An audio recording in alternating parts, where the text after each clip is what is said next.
Marianne Fitzwalter was once heir to a large estate on the west coast of Scotland. Her father was Duke Fitzwalter of Cardaros, a powerful nobleman who was well liked by his people, for he was good to them and paid a fair wage for their toil on his lands and the river that ran beside his property. Marianne was given a good education, learning the usual things such as arithmetic, grammar, astronomy, and philosophy. A very bright young woman, she also entertained an interest in engineering in her spare time, building useful or sometimes merely amusing contraptions with her elderly tutor Hob. Of course, being a member of the northern tribes, she learned how to fight. Starting from a very young age, Marianne was trained to use a dagger, sword, and a crossbow. By the time she was an adult, her speed and agility were unmatched in Cardaros and the surrounding villages. She was happiest spending time in the forest that fringed her father's lands, for she felt a deep affinity with nature. Hunting was a necessity, of course, so despite her love for the animals of the greenwood, she often used her small crossbow to bring down rabbits and deer, taking no pleasure in killing, despite the fact she was so good at it. Any surplus food from her father's household was shared with the workers on the estate. In the forest one day, she came upon an enormous boar with its young. Startled, the beast attacked, and although Marianne was able to loose a bolt from her crossbow into the boar's back, its hide was too thick for the missile to penetrate. The enraged animal charged directly into her mount, killing it while Marianne somehow managed to pull herself up into a tree. The boar, realizing she was no longer a threat, hurried away, snorting in triumph with its young. When she was sure it was safe, Marianne returned home. Her crossbow had failed her, and she vowed never to let it happen again. With old Hob's help, she designed a new weapon that could fire 3 powerful bolts, either singly or all at once, yet was small enough to be worn strapped to her wrist. It even had a makeshift blade on the end, which could be used in close quarters combat. When she was in her 20s, Marianne's mother passed away, and the running of the estate fell to her. She had known that day would come eventually, and much of her education had been spent preparing for it. Eventually, of course, when the old Duke also died, the lands and the title of Lady of Cardaros would be passed down to Marianne. And then a delegation arrived from the lands in the south. The state had come to demand tribute and pledges of fealty from all the tribes and the families of the north. Some of the smaller clans bent the knee quickly, knowing they couldn't withstand the might of this new power. Other lords, too proud and fierce to give in without a fight, rejected the state's demands and sent the delegates on their way. Marianne's father was one such noble who angrily chased the envoys back to the south.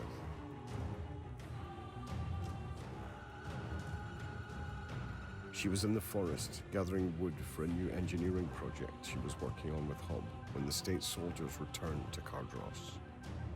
They left the workers alive, for without farmers and laborers, the land would be worthless. But Duke Fitzwalter, Marianne's beloved father, was butchered without mercy. Their orders were to kill her too, but a fleeing servant found her and warned her to escape. Old Hob had not been so lucky. He shared the murdered Duke's fate, and the state placed one of their own men in charge of Cardaros, while a garrison was built next to the Fitzwalter family home. So Marianne's birthright was stolen from her, along with her father and tutor. She might never be Lady Marianne of Cardaros, but she refused to simply fade away into the shadows of history, while the state picked clean the bones of her estate. So, she embarked on a one-woman guerrilla war against the state. Starting in Cardaros, she assassinated the first of the new governors installed in the old house, hammering 3 crossbow bolts into his back as he sat in the study that had been her father's favorite place to work. Marianne fled from her homeland then, leaving it behind, perhaps forever. She was only just getting started, though, and traveled southwards, killing high-ranking state officers wherever she found them. Her skill as a hunter kept her safe, and she eventually found herself near one of the biggest of the southern cities. A state convoy was traveling slowly through the forest. Marianne had been stalking them for hours. It was guarded by 5 soldiers, so she knew there must be something or someone of great value within the covered wagon. Whatever was in it, she vowed would be hers. Before she could strike, though, a roar split the air, and as Marianne watched in surprise, the biggest man she'd ever seen launched himself from the branches of a tree onto the back of the foremost state soldier. They went down in a heap, but only the giant got back up. His bare arms were hugely muscled, and he carried a great hammer, and as another soldier came for him, he battered the man's sword aside and headbutted him. But it seemed the giant had underestimated his opponents, who converged upon him, forcing him back against the very tree he'd been hiding in just moments before.